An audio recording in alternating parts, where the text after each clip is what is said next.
Libya के अंदर जो आर्मी चीफ ने दौरा किया ना, इसके ऊपर एक फड्डा पड़ गया। वहाँ के जो ग्रैंड मुफ्ती हैं सादक अल गरयानी, उन्होंने एक मजम्मती स्टेटमेंट जारी किया है। वो स्टेटमेंट मैं पहले आपके सामने रखता हूँ। ग्रैंड मुफ्ती हैं सादक अल गरयानी लीबिया के, उन्होंने कहा कि खलीफा हफ्तार के साथ पाकिस्तान के मुबैना फौजी माहदे की शदीद उन्होंने मजम्मत की है और उसे गैर इखलाकी और ख़तरनाक करार दिया है।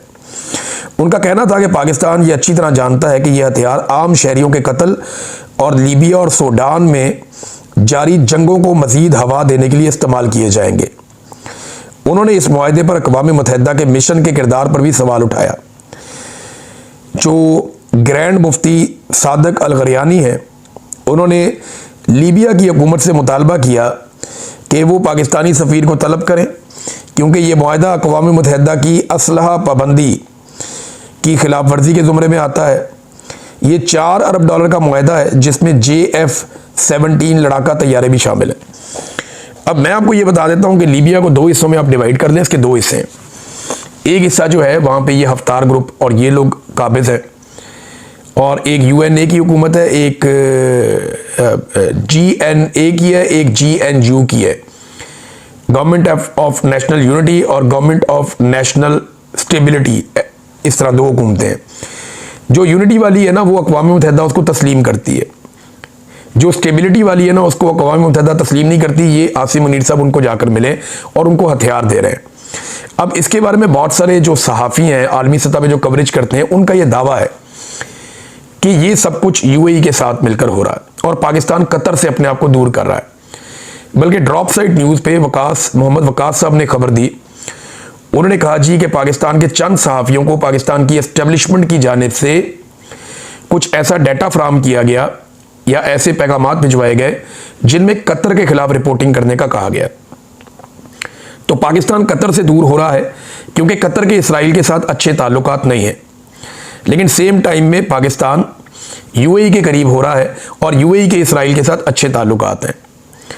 और एक और चीज़ जो हो रही है सोमाली आइलैंड के हवाले से हो रही है, ये मैं आपको इसके ऊपर तफसीलन बताऊंगा आने वाले वक्त में, मैप्स दिखा के कि सोमालिया को अगर 2 हिस्सों में तकसीम किया जाता है तो ये कितना बड़ा प्रोजेक्ट होगा और इसका इसराइल को क्या फ़ायदा होगा और कौन कौन से मुल्क इसकी मुखालफत करेंगे और किस बुनियाद पर मुखालफत करेंगे। बहरहाल ये कतर के खिलाफ पूरा एक बयानिया है जो बकौल ड्रॉप साइट के ये लीक शुदा दस्तावेज़ है कि पाकिस्तानी फ़ौज की जानिब से बाद पाकिस्तानी मीडिया अरकान को भेजे गए कतर मुखालिफ नुकात, ये उन्होंने बताया जनाब कि ये कतर के पाकिस्तान की गवर्नमेंट खिलाफ हो रही है और UAE के साथ जा रही है। ये इनका दावा है ड्रॉप साइट का।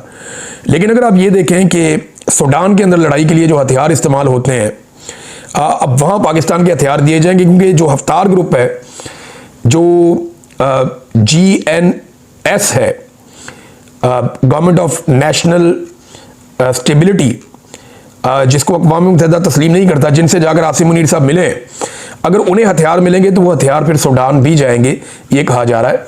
और सूडान में सारी गेम सोने की है और वहाँ के ज़खायर की है और वहाँ पे जो कुछ मौजूद है ज़मीन पे वो बहुत रिच कंट्री है। अफ्रीका का तीसरा ऐसा मुल्क है जहाँ पे बहुत ज़्यादा सोना है और बहुत ज़्यादा वसाइल हैं। मैंने इसके बारे में पहले आपको बताया था। तो अब सूडान को लेकर ये एक नया खेल खेला जा रहा है। इसके अंदर पाकिस्तान को एक प्लेयर के तौर पे देखा जा रहा है कि पाकिस्तान के हथियार होंगे और लीबिया की फोर्स होगी। सूडान के अंदर जो है वो मुसल्ला लोग होंगे जिनको तैयार किया जाएगा मलेशियाज़ को, और उनके ज़रिए से पहले ही बड़े पैमाने पर कत्लेआम सूडान के अंदर हो रहा है।